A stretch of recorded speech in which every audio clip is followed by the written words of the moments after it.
Pessoal, situando no tempo e no espaço, né? A gente está dentro da nossa disciplina, falando sobre casamento, né? Ainda falando sobre casamento. É a matéria, sem sombra de dúvidas, mais longa dessa nossa jornada que a gente está construindo.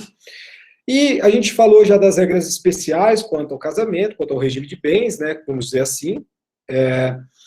E agora nós já entramos nas regras especiais em relação aos regimes de bens, né? A gente falou de umas regras que são ali um pouco mais introdutórias, e na aula passada a gente começou a falar do nosso regime, vamos dizer assim, mais importante, porque é o regime legal, estipulado pelo nosso sistema jurídico brasileiro, que é o regime da comunhão parcial de bens.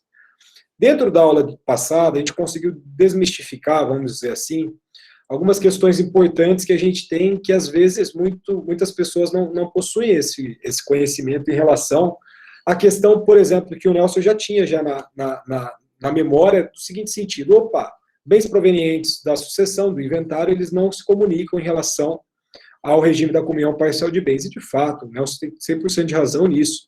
Mas são vários outros bens que são os bens considerados incomunicáveis, né, dentro de tudo isso que a gente trabalhou na aula passada. Nós temos dois dispositivos interessantes.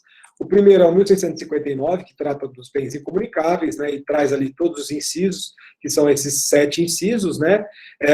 A questão talvez mais polêmica se dá em relação ao inciso 6º desse artigo 1659, e depois a gente falou, já na sequência, do artigo 1660, que considera os bens ali comunicáveis em relação ao regime da comunhão parcial de bens, tá? Só que a gente estava enfrentando, e a gente parou, em relação a algumas questões, vamos dizer assim, um pouco mais específicas acerca desse regime. O que comunica, o que não comunica. E a gente falou as questões de verbas de natureza trabalhista, né? Chegamos no consenso em relação à aula passada, falamos também do FGTS, desculpa, e a gente parou, vamos dizer assim, na espécie em relação à previdência privada. Bem, previdência privada, eu não sei se alguém já se aventura aí em investimentos, estuda sobre, mas a questão da previdência privada, ela vem ganhando muito espaço, sobretudo em relação a algumas questões publicitárias, em relação a essa modalidade de investimento que tem acontecido, né? O medo, por exemplo, da previdência pública se ruir, vamos dizer assim, e outras questões. E a previdência privada, ela aparece para nós cada vez mais aí, no nosso âmbito do direito das famílias e, sobretudo, no direito sucessório, tá? No direito sucessório, desculpa. Quando a gente fala, por exemplo, de planejamento sucessório, muitas pessoas já se remetem à ideia de holding, né? Aquela ideia de uma construção de uma empresa, que dentro dessa empresa você vai colocando bens, vai aumentando aos poucos o patrimônio da empresa, e do outro lado, você também vai aumentando aos poucos a participação dos filhos dentro dessa sociedade empresária. Pois bem, a holding é uma das possibilidades, sim, de planejamento sucessório, mas não é a única. Então, tem muita gente que discute a possibilidade, por exemplo, da previdência privada ser uma modalidade de um planejamento sucessório. E explico para vocês. A previdência privada, mais ou menos assim, tem vários termos, eu não vou me aprofundar nesse sentido, porque nem cabe fazer juízo sobre isso, mas basicamente você vai lá, vai fazendo aportes durante toda a sua vida, chega numa determinada oportunidade, né, e aí você tem algumas possibilidades. Uma das possibilidades é você recebendo um X mediante ali por mês, né, que de fato seria a ideia de uma remuneração mediante essa previdência. E a segunda possibilidade se daria ali a partir do momento em que você levantasse todo esse valor que você depositou em vida. Então, por que aparece como regra de planejamento sucessório, né? Por quê? Vamos imaginar que a pessoa, ela faz um aporte mensal durante toda a sua vida, dos 30 anos até os 65 anos, e aí essa pessoa, aos 65 anos, ela começa a receber um X por mês em relação aos próprios pagamentos que essa previdência privada faz. Mas essa pessoa, ela fica viva ali por 3 anos e acaba falecendo com 68. Ou seja, todo esse patrimônio investido, ele vai, de fato, para os herdeiros, tá? E aí, a grande questão é, incidiria ou não imposto, por exemplo, de transmissão causa-mortes dentro desse inventário, dessa previdência privada? Por exemplo, a questão do seguro de vida, a gente sabe que não é objeto de inventário. Ou, se vocês não sabem, a gente vai descobrir isso no semestre que vem. Você não coloca seguro de vida no inventário, tá? E aí muita gente colocava isso como também aplicável para a previdência privada. Mas aqui, sobretudo no estado do Paraná, quando a gente pega a nossa lei que trabalha as questões fiscais, sobretudo o ITCMD, que é o imposto que mais me interessa, é explícito que incide sim ITCMD sobre previdência privada. Então, para nós, por mais que possa parecer interessante no primeiro momento, e tem várias discussões jurisprudenciais sobre isso, a previdência privada não necessariamente é uma boa ideia para fazer um planejamento sucessório. E aí eu interrompo aqui para a gente voltar a falar sobre a possibilidade da previdência privada em relação à nossa divisão, né, dentro desse casamento, que é o casamento, novamente, estabelecido pela comunhão parcial de bens. Perfeito? Primeira questão que a gente precisa enfrentar se diz respeito ali a um posicionamento em relação ao próprio tribunal, por exemplo, do Rio Grande do Sul, que coloca para nós algumas questões interessantes. Vamos ver como que isso é visto pela jurisprudência, né? Ó, separação judicial, partilha de bens. Valores existentes na conta em nome do varão provenientes de FGTS e previdência privada. Como o regime de bens do casamento era o da comunhão parcial, então todo o patrimônio aliado pelo casal a título oneroso durante a convivência deve ser repartido igualitariamente. Inclusive os valores que integravam as aplicações realizadas no Banco Real, a BN Amarro, né? Ainda que existente em conta bancária apenas no nome dos separando e decorrentes do FGTS e da Previdência Privada. Se os valores do FGTS e da Previdência Privada foram sacados pelo varão e estão depositados em conta bancária ou se destinaram à aquisição de ações, então passaram a integrar o patrimônio comum do casal e seria cabível, portanto, ali a expedição de ofício e essa previdência privada, dentro dessa primeira visão, seria, sim, partilhável em relação a esta questão, beleza?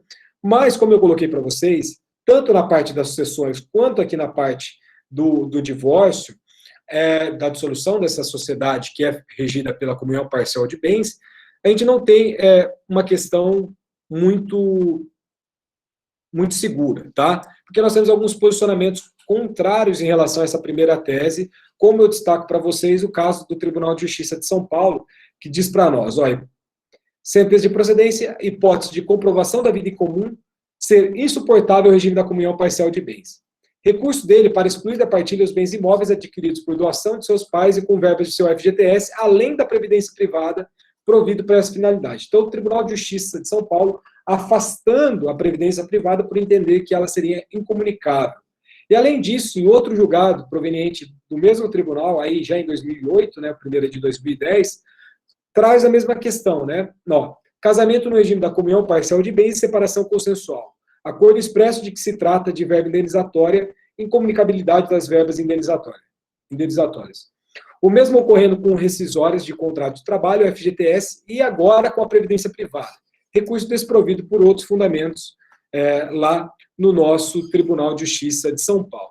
Então, gente, a questão é o seguinte, a gente não tem um posicionamento bem posto aqui pela jurisprudência, sobretudo as jurisprudências estaduais, mas nós temos uma visão muito interessante do Superior Tribunal de Justiça, que é uma visão, vamos dizer assim, contemporânea, porque é um julgado proveniente do ano de 2012, que coloca para nós, dentro da lição do informativo 506, ó, quando perder, porque aqui tem a ideia de fruto, lembra que o fruto para comunhão parcial, e dentro do artigo, do inciso 4º do artigo 660, ele é sim comunicável, tá? Então, olha o que o STJ fala para nós. Quando perder o caráter alimentar, deve ser partilhado em inventário e aplicação financeira de proventos de aposentadoria mantida por um de seus ex-consortes durante a vigência do matrimônio sobre o regime da comunhão universal de bens. A melhor interpretação referente à incomunicabilidade dos salários, proventos e outras verbas similares, que aqui para nós cabe no inciso 6º, né, do artigo 1659, que é da comunhão parcial, o 1668 é lá da comunhão universal, fala assim, ó, é aquela que fixa a separação patrimonial apenas durante o patrimônio em que ela ainda mantém natureza alimentar, não desprezando a devida compatibilização dessa restrição com os deveres de mútua assistência. Embora o Código Civil disponha expressamente que se excluem da comunhão os proventos do trabalho pessoal de cada cônjuge, é forçoso convir que os valores, depois de recebidos por qualquer dos cônjuges, passam a compor a renda familiar e se comunicam até a separação de fato do casal, sendo absolutamente irrelevante a sua origem, ou seja, os frutos, tá? Do contrário, somente o consorte que possuísse trabalho remunerado seria titular da íntegra do patrimônio alicerçado durante a sociedade conjugal. Entendimento que subverteria o sistema normativo relativo ao regime patrimonial do casamento. Aqui está a grande crítica, né? Eu já comentei em relação a isso na aula passada. Então, de modo que o comando da incomunicabilidade deve ser relativizado quando examinado em conjunto com os demais deveres do casamento. Pois, instituída a obrigação de mútua assistência e de mantença do lar por ambos os cônjuges, não há como considerar isentas as verbas obtidas pelo trabalho pessoal de cada um deles, ou proventos e pensões, tampouco como hábeis a formar uma reserva particular. Então, conforme dispõe a lei, esses valores devem obrigatoriamente ser utilizados para auxílio e mantença do lar da sociedade conjugal. Assim, os proventos de aposentadoria como bem particular são excluídos da comunhão apenas enquanto as expectativas cifras mantenham em caráter alimentar em relação àquele consorte que as ofere.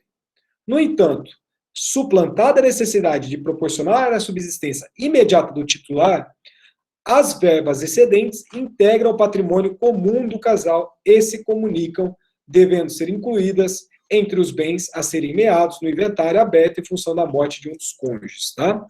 E além disso, vamos pegar aqui um caso mais recente em relação a 2017, que vai aplicar essa visão de previdência privada e análise sobre isso, e a gente vai entender que o STJ, em 2017, ele excluiu a possibilidade de comunicação de valores depositados na previdência privada em um caso de união estável. União estável, o regime legal, como eu coloquei para vocês, também é o da comunhão parcial, salvo se existir um contrato de convivência, que é o mesmo que o pacto antinupcial se apresenta para nós aqui no casamento, tá?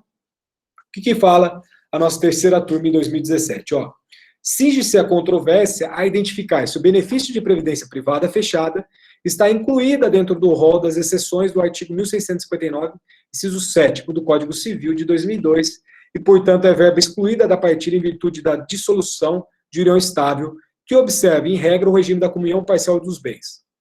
A previdência privada possibilita a constituição de reservas para contingências futuras incertas da vida por meio de entidades organizadas de forma autônoma em relação ao regime geral da previdência social.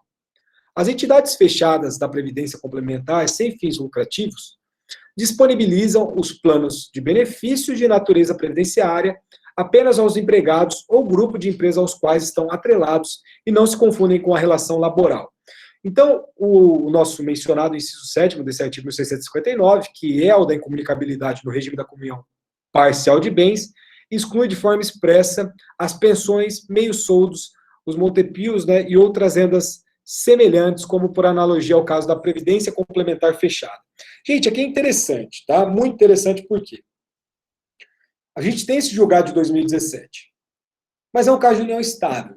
Quando a gente confronta esse caso de 2017 com o caso de 2012, a gente tem uma conclusão. O caso de 2012 se tratava de casamento e existe uma menção expressa dentro do voto dos deveres do casamento.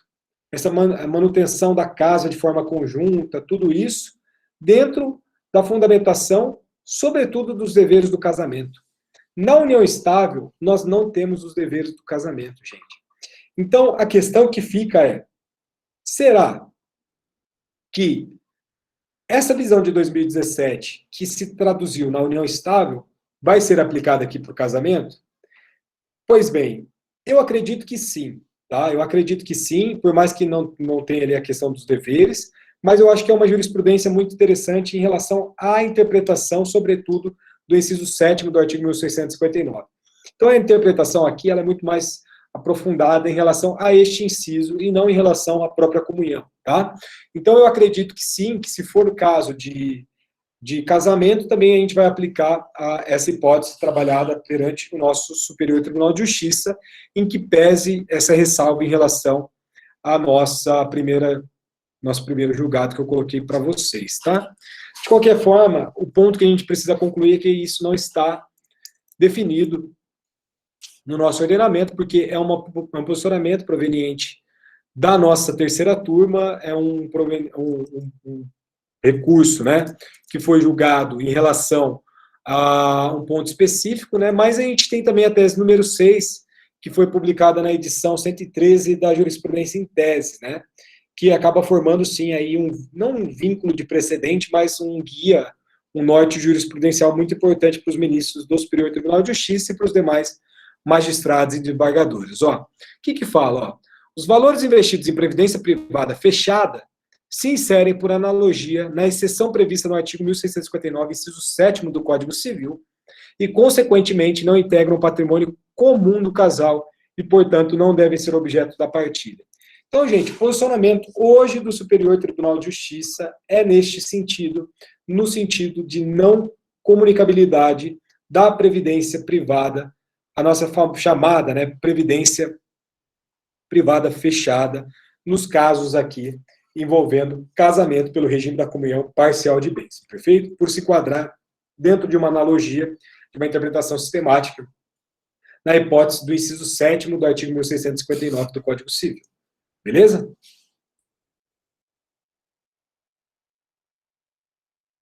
Aqui a gente tem um caso que vocês com certeza vão encontrar na prática. É o seguinte, vamos imaginar de que as pessoas, né, elas acabam ali tendo um bem antes do casamento, isso é muito comum, e dentro deste bem particular, né, ou seja, a gente estudou na nossa aula passada que o regime da comunhão parcial de bens, os nossos chamados bens particulares, dentro de todas as hipóteses do artigo 1659 do nosso Código Civil, se destaca principalmente aqueles bens que existem, né, havidos, anterior ao casamento. Então, antes de você casar pelo regime da comunhão parcial de bens, toda essa massa, né, todo esse acervo patrimonial são bens particulares seus. Ou seja, no eventual divórcio, esses bens não se comunicarão na partilha quando ela for analisada pelo magistrado em decorrência do divórcio. Perfeito? Mas vamos imaginar, e aqui, né, a gente tem um grande exemplo de um rapaz que era solteiro, ele tinha ali um terreno, ele se casa, ele vende esse terreno e compra ali um imóvel, né? Ou seja, ou melhor, ele pode até mesmo ser assim, é comum isso daí também. A pessoa vende algum bem, vamos colocar o terreno também, uma segunda possibilidade, né? A pessoa é detentora de um bem, quando solteira, vendeu, mas vendeu a prazo, vendeu de forma financiada. Colocou lá 46 meses para receber. Deu 2 meses depois desse acordo, né, dessa venda, a pessoa se casa. Ou seja, o contrato, 46 meses, 2 meses passaram ali com essa pessoa solteira, e aí essa pessoa se casa. A dúvida que fica é, e esses 44 meses subsequentes? Eles entram ou não na comunhão em relação à comunhão parcial de bens, né? É uma dúvida que vocês com certeza vão enfrentar aí na prática.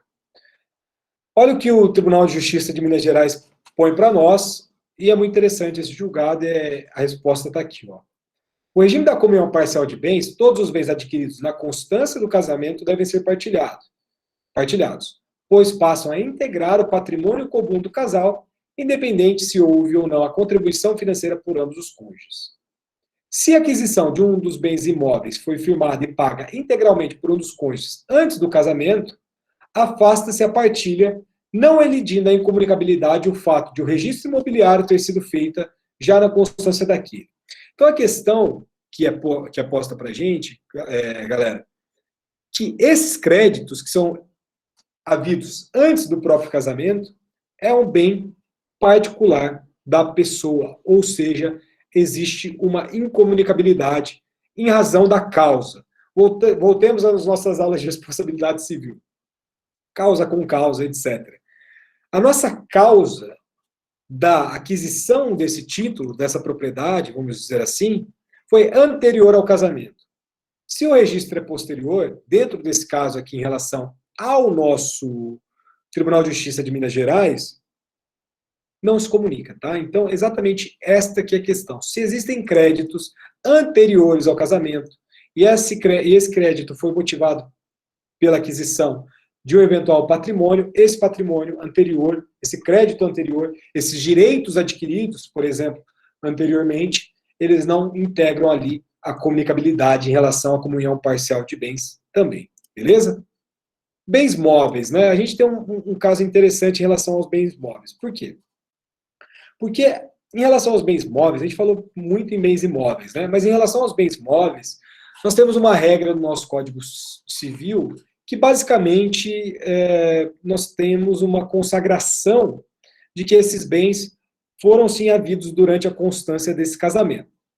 Só que essa presunção, ela é iuris tantum, ou seja, ela é uma presunção relativa. Ela é uma presunção que ela admite prova em sentido contrário. Vocês já sabem, já dentro dessa altura de campeonato, que quando nós estamos diante de uma presunção relativa, nós estamos diante de algo que admite prova em sentido contrário, tá?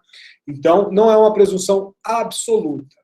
Dentro de praticamente quase tudo que a gente colocou aqui, nós temos que a nossa comunhão parcial de bens, eu falei da exceção da empresa, né? Mas da empresa que foi constituída antes do casamento, toda aquela questão que se faz necessária a prova do esforço comum, dentro mesmo da própria comunhão parcial de bens. Mas aqui a gente também tem um caso que, de fato, se a pessoa alega que esse bem ele é exclusivo e incomunicável, um bem móvel, essa pessoa vai ter que provar, tá? Porque existe uma presunção relativa de esforço comum. Então, se a pessoa conseguir comprovar que esse bem é um bem particular, um bem exclusivo e incomunicável, e aqui a gente não pode dizer, vamos colocar assim, prova de esforço comum, vamos colocar assim, a pessoa contribuiu somente por 1% e outra 99%, aí vai ter a partilha de 99% e outra vai ter partilha de 1%. Não é isso que eu estou falando. É no caso de comprovar que esse bem é um bem exclusivo, um bem particular da pessoa, tá? Então, olha também o julgado proveniente lá de Minas Gerais, dentro dessa apelação civil aqui, ó. Ação de separação judicial litigiosa. Casamento pelo regime da comunhão parcial. Casa edificada pela municipalidade em benefício do casal. Lote de propriedade particular de um dos cônjuges. Partilha em forma de indenização, bens móveis. Ausência de prova de aquisição anterior ao casamento. Presunção do artigo 1662 do Código Civil de 2002. Recurso parcialmente provido. Os bens adquiridos a título oneroso durante o casamento, no regime da comunhão parcial, em regra, são comuns. A aquisição a título gratuito, né, pelo casal também gera o condomínio forçado. Importante isso daqui também, viu? Na prática é muito importante essa questão. 2. É bem comum a casa edificada pela municipalidade em proveito do casal, no lote de propriedade exclusiva do varão. Neste caso, em decorrência da vis attractiva soli, deve ser apurado o valor da cessão e o proprietário da res immobilis, né? Deve indenizar a virago. Aqui é cônjuge varão e cônjuge virago, tá? Varão é o homem e virago é a mulher, tá? Com a metade da importância apurada. 3. Aqui que está o ponto, né? Presumem-se adquiridos os bens móveis na constância do casamento, se não houver prova da aquisição em data anterior ao mesmo, ausente a prova, deve haver a partilha dos mencionados bens. Ou seja, bens móveis, eles possuem uma presunção relativa de que são comunicáveis, tá? Não cabe aqui o indivíduo, o cidadão, colocar prova de esforço comum, porque isso não vai servir. Ele vai ter que provar que esse bem foi proveniente de algo anterior ao casamento ou de dos outros incisos previstos no artigo 1659 do nosso Código Civil. Muito complicado na prática. O caso mais comum é, de fato, ele colocar ali a prova de que esse bem existiu antes do nosso casamento. Perfeito? Falar um pouco da administração dos bens, né? Aqui, essa regra da administração dos bens, vocês precisam prestar bem atenção, porque ela vai ser a mesma regra aplicada ali para outros regimes de bens também, tá?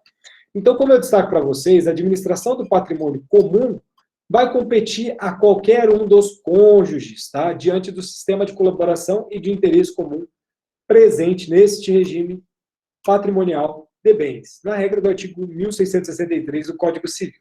Um outro ponto, isso tem que ficar claro, não só os bônus são partilhados, mas os ônus também.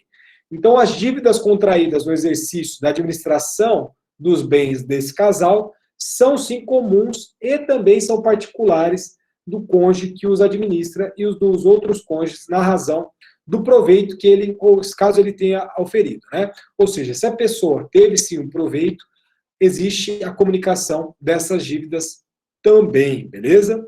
Um outro ponto.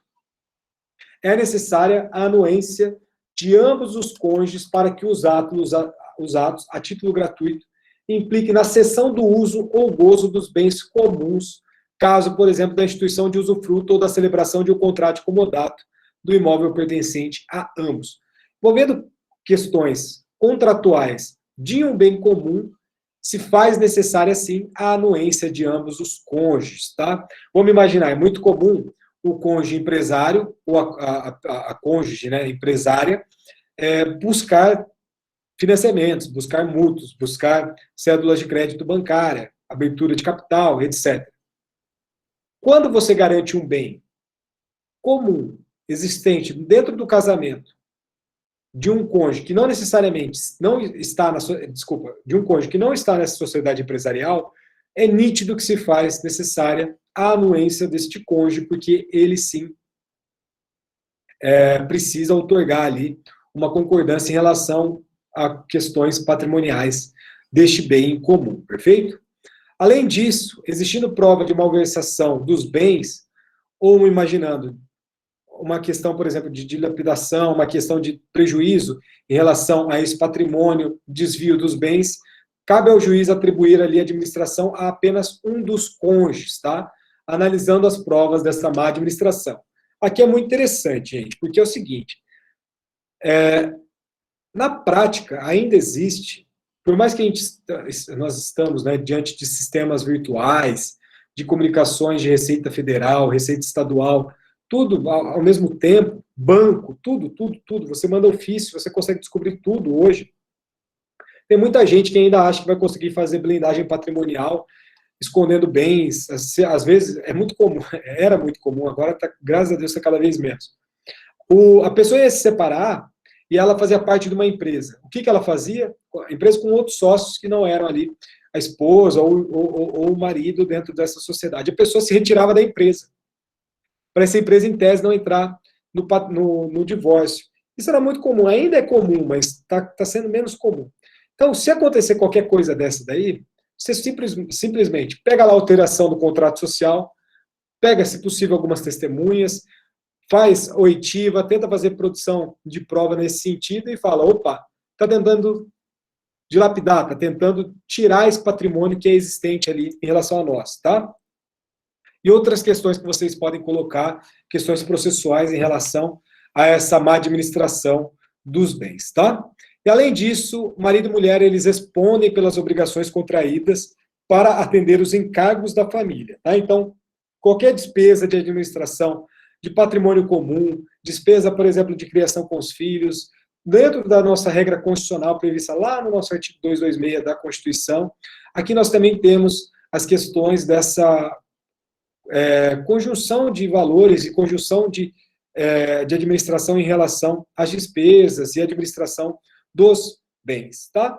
Além disso, na questão relacionada aos bens particulares, né, esses atos competem exclusivamente em relação ao cônjuge proprietário. A única exceção é em relação ao pacto antinupcial. Novamente, gente, a aula do pacto antinupcial que eu mandei por YouTube para vocês é muito importante, porque nela a gente constata que não necessariamente o pacto antinupcial serve só para colocar ali qual regime vai ser adotado. Pode ser qual regime vai ser adotado, mas as questões mesmo, por exemplo, de administração desses bens, tá? É claro que não pode ter, a gente vai entender isso um pouco mais para frente, né? E no vídeo eu explico para vocês. Mas se existe uma onerosidade excessiva em relação à administração, às despesas desse casal, é nítido que essa cláusula será nula. Mas, dentro do pacto antinupcial, pode prever ali algumas questões em relação a bens que são incomunicáveis, no regime da comunhão parcial de bens, que precisa, sim, vamos imaginar, da assinatura do outro cônjuge. Porque vamos imaginar que você é proprietário de uma casa que foi constituída anterior ao casamento. Se você vender essa casa, você não precisa dessa assinatura, ou, enfim, alugar essa casa, fazer alguns atos ali, arrendar uma propriedade rural, você não precisa dessa assinatura desse cônjuge, porque é um patrimônio particular seu, perfeito?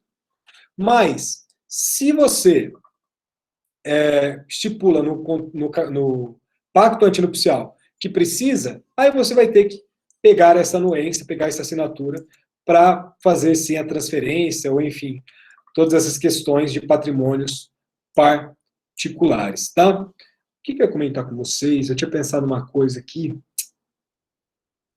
Ah, uma questão que é importante, ó. Administração de bens. Sobretudo quando vocês estiverem enfrentando divórcios aí dentro da prática profissional de vocês, tenham muito cuidado com resquícios de violência patrimonial, tá? Tem muito marido que imagina e coloca para vocês dentro do seguinte sentido: a gente tem tal bem, tal bem, tal bem. Eu vou vender esses bens, a gente vai colocar à venda esses bens, e os 50% que é devido à minha esposa, eu vou construir uma casa para ela, e essa casa vai ser a casa que as nossas filhas vão morar, etc, etc. Gente, isso não existe, tá? Esse patrimônio, que é patrimônio em conjunto, em comum acordo, em condomínio, a partir do momento da venda, esse valor de 50% tem que ser repassada à proprietária do imóvel, tá? Sob pena de incorrer em violência patrimonial contra a mulher. Então tem que ter muito cuidado, muitas, assim, não é nem muito cuidado, acho que já passou da hora a gente parar com esse tipo de questão, mas assim, vocês vão enfrentar, sim, várias questões nesse sentido, e aí vocês precisam ter um posicionamento mais ou menos dentro desse sentido que eu coloquei para vocês, tá? Eu acho que eu não entendi, você pode explicar melhor? Tem muita gente, assim, por exemplo, Nelson, eu estou lidando com o divórcio agora, que nós temos a seguinte questão: uma comunhão parcial de bens. Existe uma empresa que foi constituída dentro dessa comunhão. Nós temos também um barracão que foi comprado por esse casal dentro da comunhão.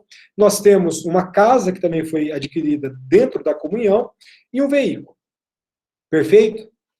A gente sempre procura fazer acordos, né? Isso daí tanto é um comando da cooperação processual prevista dentro do artigo 5º e artigo 6º do Código de Processo Civil, mas a gente sempre vai buscar conciliação, sobretudo nas questões familiares, porque quando nós temos filhos menores, a gente tem uma relação continuada, ou seja, a relação se perpetua no tempo em relação da prole comum, em decorrência da prole comum. O que acontece nesse caso? O marido, que não é meu cliente, eu represento a esposa nesse caso, e estou chamando ele para tentar fazer esse acordo, colocou a seguinte proposta: eu fico com a empresa, eu pago uma pensão no valor de R$4.000 para ela e para as filhas, né, que aí seriam mais voltadas para as filhas. Esse valor que o barracão ele é alugado. O valor do barracão eu administro e repasso metade para ela. A casa eu coloco à venda, e quando vender essa casa, eu vou pegar esse 50% dessa venda e vou construir uma casa para minha ex-esposa agora, né, que eles já estão separados de fato, e ele não vai passar a quantia pecuniária para ela. A questão do barracão, ele que, na cabeça dele, né, ele que vai administrar, ele que vai colocar a locação, por mais que isso esteja em condomínio, por mais que isso, como eu estou colocando para vocês, seja antes do divórcio, ou mesmo durante a união, durante o casamento, essa administração é uma administração conjunta. Se divorcia e passa a ser uma mancomunhão, ou seja, 50%, 50%, uma regra de copropriedade, ou seja, essa metade é da esposa, essa metade é do marido, ele não pode, sob hipótese alguma, falar que vai colocar essas questões, a não ser que ela concorde. E hoje, nós temos, sobretudo por várias psicanalistas e psicanalistas, né, que estudam sobre esse tema, acerca de violência patrimonial, tá? Então, é uma decorrência de violência patrimonial a pessoa que acha que a ex-esposa, por exemplo, ou até a própria esposa, não tem discernimento para administrar a vida civil dela. Como se essa pessoa tivesse ali algum caso decorrente, por exemplo, de uma interdição. Então, hoje a gente não pode admitir esse tipo de caso, porque é visto pela literatura especializada do tema como uma violência patrimonial. É mais nesse sentido que eu quis comentar, assim, para ter todo esse cautela e esse cuidado no plano da prática só. Foi só por isso que perdão, eu só achei, eu não tinha entendido que já havia sido feito o divórcio, no caso, né? Aí eu entendi perfeitamente, já, tudo tranquilo. Da minha beleza? Parte, beleza. Se existiu consentimento, Sayuri, aí é acordo de vontade patrimonial, né? Se a pessoa se submete a esse tipo de questão, tá tudo certo. Se ela acha que vai ser melhor assim, tá dentro do juízo de valor. Se ela tem possibilidade de atuar dentro da capacidade civil dela, ótimo, ela pode fazer dessa forma. Se ela for coagida a fazer esse acordo, ela pode recorrer depois? Ela pode alegar que foi uma pressão psicológica, sei lá, alguma coisa nesse sentido? Claro que pode. Coação, né? Negócio jurídico. A gente anula isso daí. É visto de vontade. A não ser que ela tenha ciência perfeita do que está fazendo, né? Exato. Mas assim, hoje, novamente, a gente, como advogado, como advogada, Ministério Público, enfim, essas questões, o Ministério Público, às vezes, acaba passando porque a questão patrimonial, vamos lá, isso daqui é um ponto interessante também. Quando a gente tem uma regra, acho que é artigo 18 ou 118 do Código Civil, que fala que eu acho que a partir de 40 salários para bens imóveis, isso não pode ser objeto de acordo não, mas instrumento particular. Então, o que muita gente faz hoje? O casal vai se divorciar, só que o casal tem um relacionamento bom, né? Aí eles falam assim, tudo bem, vamos divorciar, só que porque no divórcio você não precisa indicar os bens que serão partilhados, tá? Você pode colocar que os bens serão partilhados futuramente, você pode arrolar os bens e não partilhar, você pode nem arrolar os bens, você pode fazer o que você quiser, tá? A indicação é sempre arrolar e partilhar os bens dentro do divórcio, mas se o casal se entende bem, é possível sim fazer o divórcio e fazer um acordo ali em relação às questões patrimoniais, tá? A grande discussão que a gente tem hoje, uma das grandes discussões que a gente tem hoje, é sobre esses acordos de partilha de bens, que são acordos particulares que não são homologados pelo juiz, né, ou pela juíza, no caso concreto. Esses acordos são válidos ou não. Por quê? Vamos imaginar que dentro desse acordo esteja previsto, por exemplo, guarda, alimentos, direito de convivência, que é a nossa tradicional visita, a nosso direito de visita, né? Esses três parâmetros, né, esses 3 pontos que eu comentei com vocês, eles são direitos indisponíveis. E direitos indisponíveis, vocês já bem sabem que eles não podem estar previstos dentro de um contrato. Se estiver, eles são nulos, tá? Então, se questionados, eles serão afastados de pleno. A dúvida é, e a questão patrimonial? Porque a questão patrimonial, parece-me que existe sim uma possibilidade de negócio jurídico a partir da autonomia da vontade das partes e fundamentando pelo princípio da não intervenção do Estado nas relações do direito de família e, sobretudo, na questão do casamento, que também é um dos princípios, como a gente já estudou, né? Mas isso é um ponto muito discutível hoje, sobretudo por essa questão prevista. Deixa eu ver se eu consigo achar esse artigo. Aqui de cabeça agora vai ser difícil. Por exemplo, se você pode partilhar, dentro desse acordo, um imóvel de R$1 milhão. Porque assim, se as partes depois outorgarem uma escritura numa eventual venda, está resolvido, né? Mas o grande problema é se essas partes não... Deixa eu ver se é o 18. Depois eu mando esse artigo para vocês. Só que a gente tem um artigo expresso. Não é o 18 também. Agora eu não vou lembrar de cabeça. Mas...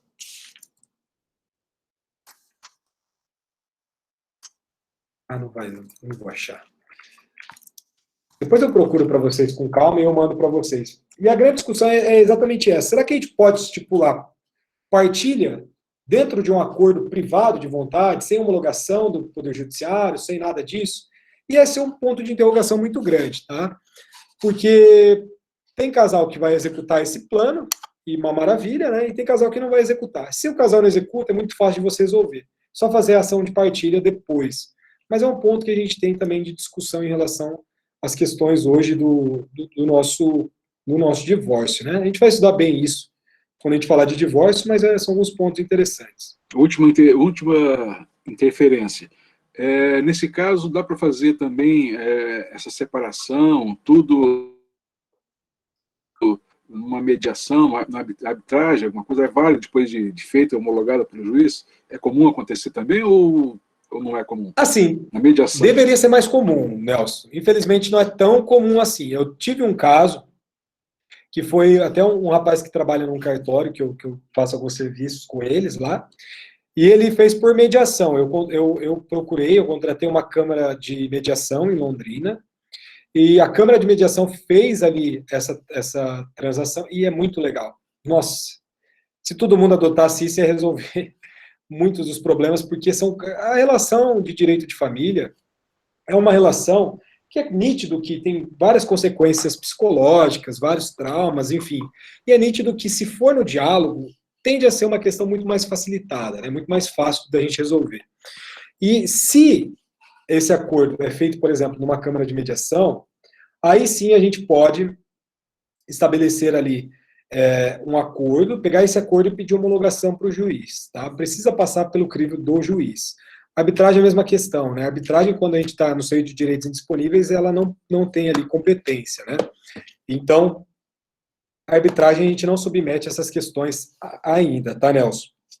Mas questão comercial, né? Exatamente. O direito internacional também. Exatamente. Por mais que muitos divórcios, as questões patrimoniais, aliás, a maioria dos divórcios, as grandes discussões estão no seio da questão patrimonial. Mas ainda a gente não tem ali a possibilidade da arbitragem dentro desse sentido. Só que a mediação e a conciliação são dois caminhos muito bons, né? O duro é você tentar, às vezes, fazer mediação quando um cliente te procura e você tenta ganhar a confiança do outro, né? Isso que é a grande dificuldade na prática nossa aí. Enfim, por mais que você se esforce ao máximo nesse sentido. Ok. Valeu. Deixa eu agora abrir aqui o outro slide. Que agora a gente vai falar da nossa segunda hipótese, né? Nosso segundo regime de bens aqui do nosso casamento, que é a nossa chamada comunhão universal. Muita gente chama de comunhão total, enfim, de bens, enfim. Para nós, é a nossa chamada comunhão universal de bens. Como eu coloquei para vocês, já também na aula passada, a nossa comunhão universal, ela se apresentava como nosso regime supletório, nosso regime legal, até a emenda do divórcio, tá? Desculpa, a lei do divórcio. Essa lei do divórcio, como eu posicionei já para vocês, a nossa lei 6.515 de 1977, ela entrou em vigor em dezembro de 77. E quando ela entra em vigor em dezembro de 77, o nosso regime da comunhão parcial de bens, ele passa a ser o regime oficial, vamos dizer assim, do nosso sistema brasileiro. Até lá, nós tínhamos o nosso regime da comunhão universal de bens, beleza?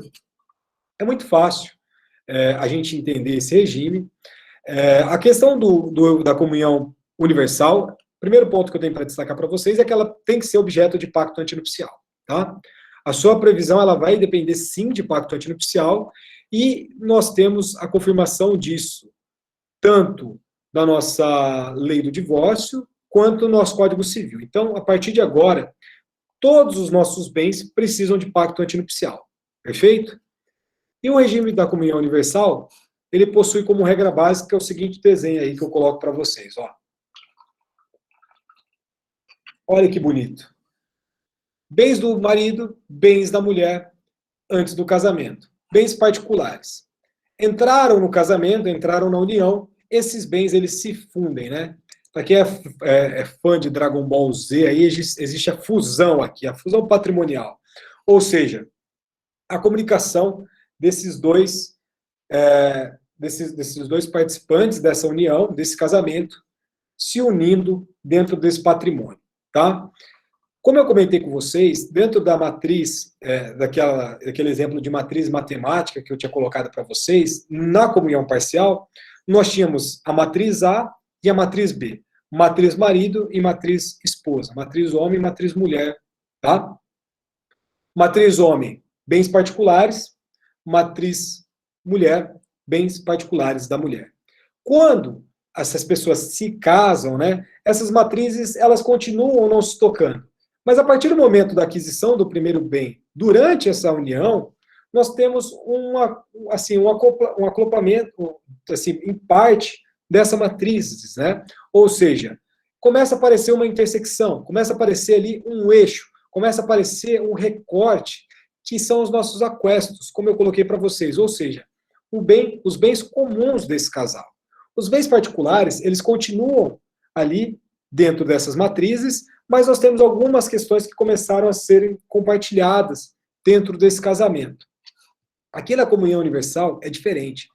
A matriz A e a matriz B, elas se unem, ou seja, elas se transformam numa matriz só, num todo ordenado. Ou seja, dentro desse regime, nós temos uma regra no seguinte sentido, né? Tudo o que é seu, em tese, seria seu, tudo que é meu, em tese, seria meu, mas, na verdade, tudo que é nosso, ou seja, tudo que é seu é meu e tudo que é de você também é meu, ou seja, é um todo ordenado, é uma matriz, é um sistema que se acopla na integralidade, ou seja, é um todo, é uma união de bens do marido e uma união de bens da mulher, ou seja, comunicam-se todos os bens anteriores ou presentes ou posteriores em relação à celebração do casamento, tá? Então, tudo que existia antes, durante e depois do casamento se comunica, beleza? Ou seja, existe uma comunhão total. Por isso que fala regime da comunhão total, né? Mas, na verdade, é o regime da comunhão universal. Por quê? Porque existe um diálogo, né? Uma distribuição plena dos aquestos, ou seja, desse patrimônio do casal, tudo vira aquesto. Seja também os bens provenientes de A e B, seja também os ônus provenientes de A e B, ou seja, as dívidas passivas de ambos os cônjuges, tá? Na regra do artigo 1667 do nosso Código Civil. Na segunda oração que eu coloco para vocês aí no slide, eu destaco, ó, geralmente. Esse geralmente já pode dizer uma coisa para nós. Mas, geralmente, todos os bens adquiridos durante a união, por um ou ambos os cônjuges, são comunicáveis na comunhão parcial. Também se comunicam os bens recebidos por um ou por ambos, por herança ou doação durante o casamento. Então, aqui a gente já tem um começo de uma discussão e uma separação em relação a bens que, sobretudo, para nossa comunhão parcial de bens, não se comunicam, mas aqui já começam a se dialogar. Como, por exemplo, um ou ambos, herança ou doação durante o casamento, tá? Um caso que é muito interessante a gente destacar. O Superior Tribunal de Justiça, ele analisou, em 2015, um caso referente a cotas de sociedade de advogados que foram adquiridas por um dos cônjuges dentro da vigência desse regime da comunhão universal de bens. Olha o que o STJ entendeu, tá? Vamos entender, porque daí eu comento em cima depois. Afigura-se em controvérsia que a aquisição das cotas sociais da sociedade de advogados pelo recorrido deu-se na constância do casamento, cujo regime de bens era o da comunhão universal.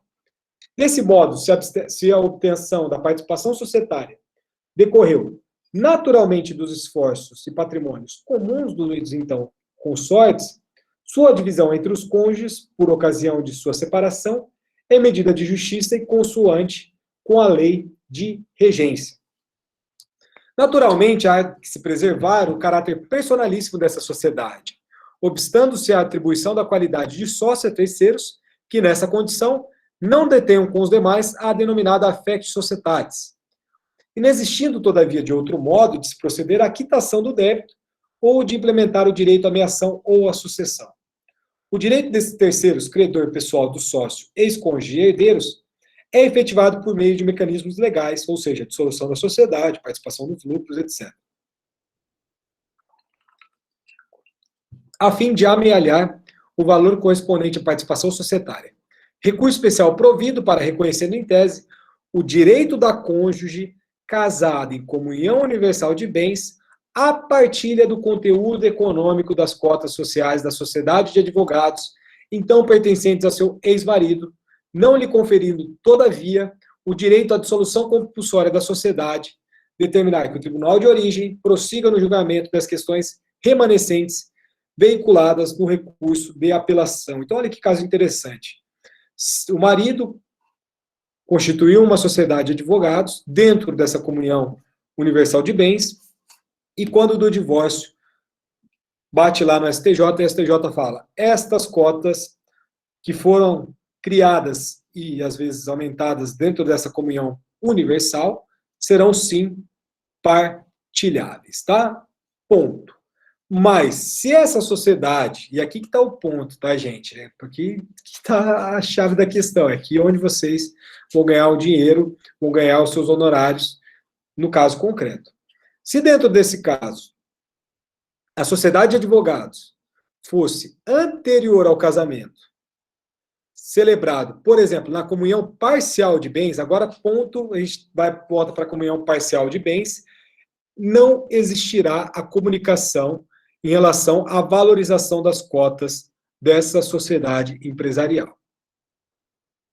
Também, questão de imóveis particulares, tá? Que foram adquiridos anterior ao casamento. Por exemplo, comprei um apartamento na planta, na Gleba Palhano, em 1990.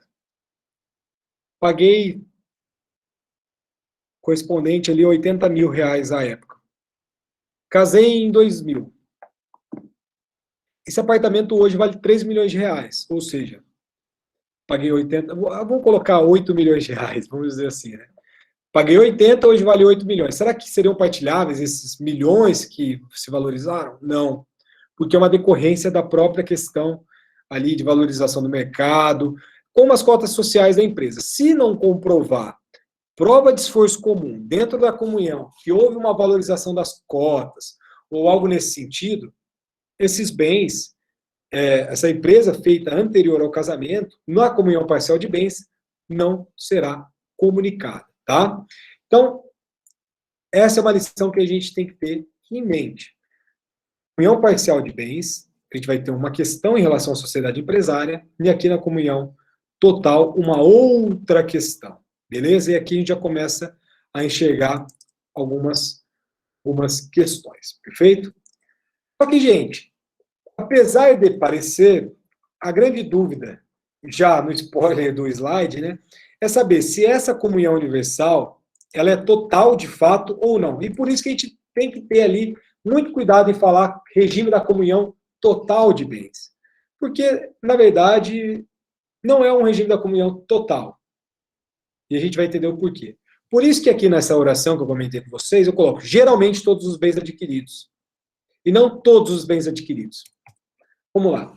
A gente tem um rol dentro do artigo 1668 do nosso Código Civil, que traz os bens incomunicáveis e que não entram nos aquestos no regime da comunhão universal de bens. E quais são essas possibilidades? Vamos ver.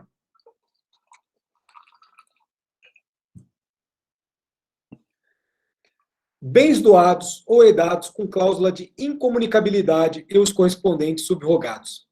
Gente, quando a gente falou de comunhão parcial de bens e bens provenientes de doação ou de herança, a gente falou que nada importava cláusula de incomunicabilidade lá. Aqui importa. Porque se existir a cláusula de incomunicabilidade, o que a gente vai ter? Olha lá, ó. A cláusula de incomunicabilidade é a que veda a comunhão nos aquestos em qualquer regime.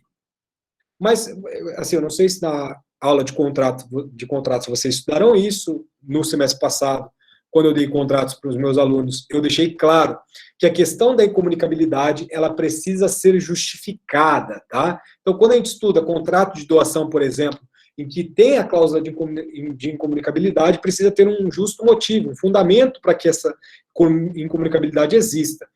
O motivo, por exemplo, não gosto do meu genro, não gosto da minha nora, parece-me que não é um motivo justo, né? E também quando inserido no testamento, na regra do artigo 1848 do Código Civil. É muito interessante aqui, aqui é um caso legal também de comentar. Agora, com a pandemia, a gente começou a ser procurado até com frequência para fazer testamento. O povo começou a imaginar que pode morrer, né? E aí, tem um caso muito interessante que eu tive aqui, já no final do ano passado, de uma senhora que os dois filhos, dentro da visão dela, eles abandonaram afetivamente ela. Depois da maioridade, eles, assim, cada um foi para um lado e eles não ligam para a mãe, não estão nem aí para a mãe, dentro do que ela narrou. E aí eu falei, tá, você tem então esses filhos são nossos chamados herdeiros necessários. Existindo herdeiros necessários, a gente vai estudar semestre que vem, é impossível você testar sobre 100% do seu patrimônio. Então, o que a gente vai fazer? Aí a gente começou a pensar, né? Aí eu comecei a estudar, falei, tá, abandono afetivo é uma possibilidade de se colocar uma incomunicabilidade. E aí comecei a pesquisar, e falei, pô, parece que é uma tese interessante, tem discussão, tal, não sei o quê, vamos ver. Só que eu comecei a estudar mais o contexto fático em relação ao caso dela, e eu cheguei à conclusão que não existia um abandono afetivo, porque os filhos, eles vinham, porque uma mora no Nordeste, ela vinha para cá todo ano, e conversava por WhatsApp, ligava, né, por vídeo, então, assim, não tinha. É que, de fato, ela sentia ali muito a falta e a presença dos filhos, o que é uma questão muito, muito triste, assim, no plano da prática, né? Mas não existia um abandono material e afetivo dentro desse caso. Aí eu falei, pô, aí complicou a ideia de incomunicabilidade. Mas seria um exemplo, né? Se existe, de fato, um abandono material, um abandono afetivo em relação a esses filhos, hoje se discute muito a possibilidade de você colocar uma cláusula de comunicabilidade nesse testamento, para que não se comunique ele em relação a este filho. É muito difícil. Eu falei para vocês que o nosso Código Civil, sobretudo na parte de sucessões, ele protege muito os herdeiros. Então, é tenso na prática, tá?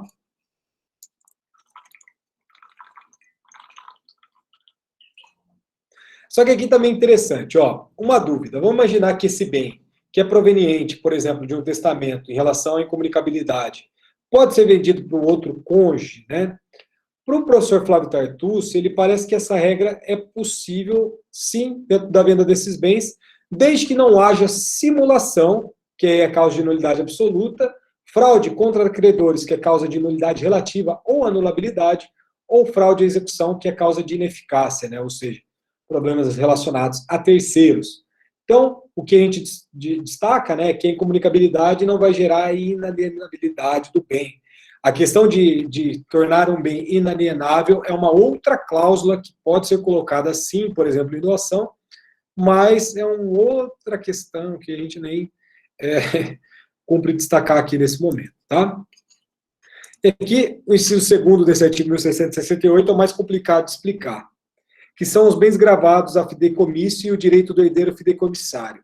Vocês olham para mim e falam, pô, mas que merda é essa? Né? O que é esse monte de questão, de termo estranho? Primeiro, a gente vai estudar fideicomisso no semestre que vem. É um negócio que é difícil da gente ver na prática, tá? Mas o fideicomisso, ele se apresenta para nós, na verdade, a gente está falando bastante de testamento, né?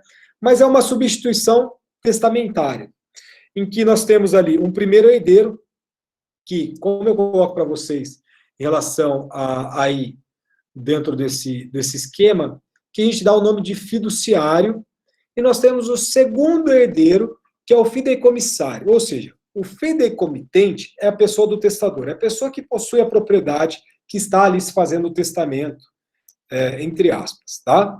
Esse testador, ele passa enfim, essa possibilidade, essa propriedade, essa posse, para uma primeira pessoa, tá? Para o primeiro herdeiro, que é esse fiduciário. Mas esse primeiro herdeiro, ele pode ser substituído por um outro herdeiro, que aí sim é a figura do fideicomissário, tá? Então, o fideicomissário, ele vai se apresentar para nós como uma pessoa que não existe no momento da abertura da sucessão. Então, é uma pessoa que não existe no momento da abertura da sucessão. Então, gente, aqui, deixem para guardar isso para o semestre que vem, só lembrem desse caso, vocês nunca vão ver isso na prática, mas se tiver em concurso, se tiver em prova, lembrem-se dessa questão do fideicomício em relação a incomunicabilidade na comunhão universal de bens, tá? Por quê? Porque quando este bem, que foi objeto de transmissão nesse testamento, vamos dizer assim, estiver com esse primeiro herdeiro, com esse fiduciário, né? Esse bem, ele é incomunicável, tá? Ele não pode, enfim, colocar esse bem, por exemplo, num eventual divórcio, numa eventual partilha, uma eventual questão nesse sentido. Por quê? Porque a propriedade desse fiduciário, nesse momento que ele possui, nesse tempo que ele possui essa propriedade, é uma propriedade resolúvel, ou seja, é uma propriedade temporária. A partir do momento que o fideicomissário ele existe, essa transmissão também vai existir. Então, por isso que ele não pode transmitir esse bem em relação ao cônjuge, em relação à comunhão universal de bens, tá? Eu sei que é confuso, eu sei que é bem complicado esse caso, mas entendam. Essa pessoa tem uma propriedade, que é uma propriedade temporária, uma propriedade resolúvel, e por ela ter essa propriedade resolúvel, porque este fideicomissário não existe ainda, ele não pode fazer a comunicação deste bem, tá? Porque esse bem não é uma propriedade de fato dele, mas sim uma propriedade resolúvel.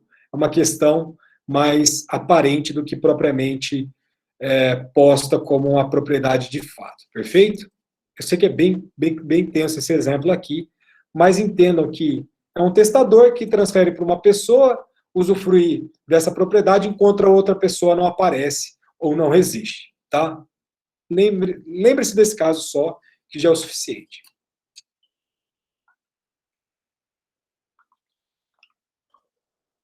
Questão de incomunicabilidade de dívidas, né? Dívidas anteriores à união, salvo se tiverem como origem dívidas relacionadas com os preparativos do casamento, olha que bonito, né? Ou aquelas que se reverterem em proveito comum, tá? Então, dívidas aqui anteriores de cada cônjuge também são incomunicáveis, salvo aquelas que foram contraídas, por exemplo, para aquisição do imóvel, mobília, toda essa ideia de que é algo de proveito comum para este casal, beleza? Ou seja, despesas, como está aí no slide, que interessam a ambos. A partir do momento que a gente tem um interesse de ambos em relação a essas despesas, nós estaremos, portanto, em questões de dívidas que são, sim, solidárias e comuns a ambos os cônjuges, tá?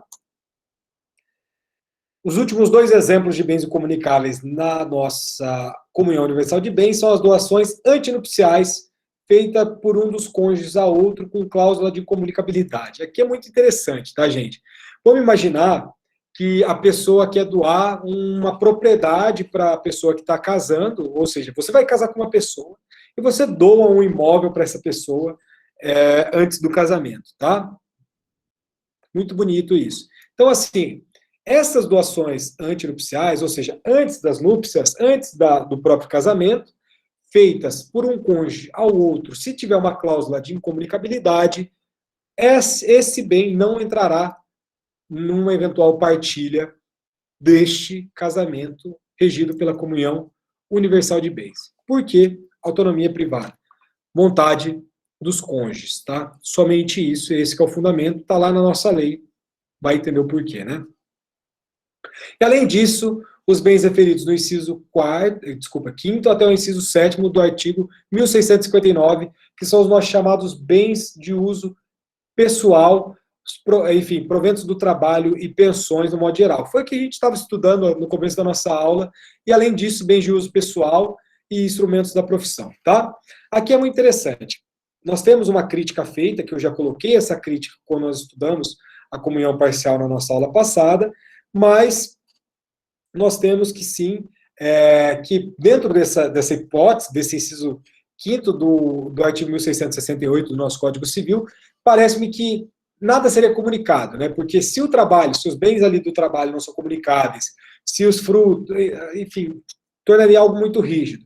Então nós temos o projeto Ricardo Fiuza, eu sempre acabo comentando esse projeto, que hoje é o projeto de lei 699 de 2011, que tenta alterar essa questão para colocar ali a comunhão, sim, parcial desses bens em relação à comunicação desses bens, melhor dizendo, que são bens proventos do trabalho de cada um e as pensões, de um modo geral, também. Tá?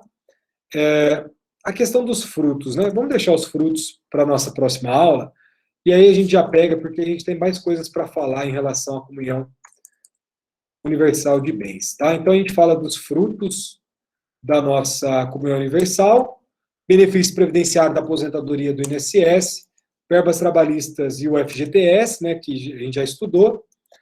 Aqui é muito interessante, ó, esse caso aqui, depois a gente vai ver, se vocês quiserem já dar uma olhada ali no slide.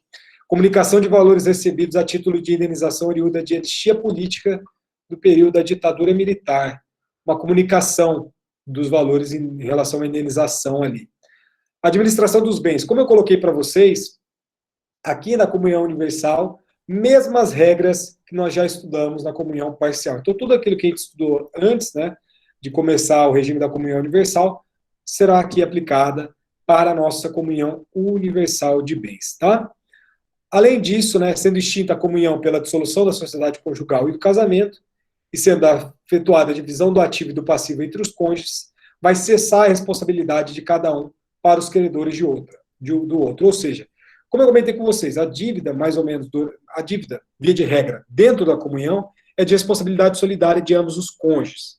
Quando existe a dissolução dessa sociedade e o patrimônio de A passa a ser patrimônio de A e patrimônio de B passa a ser patrimônio de B, essas dívidas contraídas durante a comunhão, a partir do momento da transferência da propriedade, se essa propriedade for individualizada, passa a ser a responsabilidade deste ex-cônjuge, né, que se tornou proprietário desse bem. Perfeito?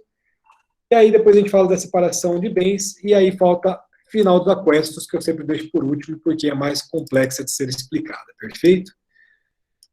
Bem, gente, obrigado.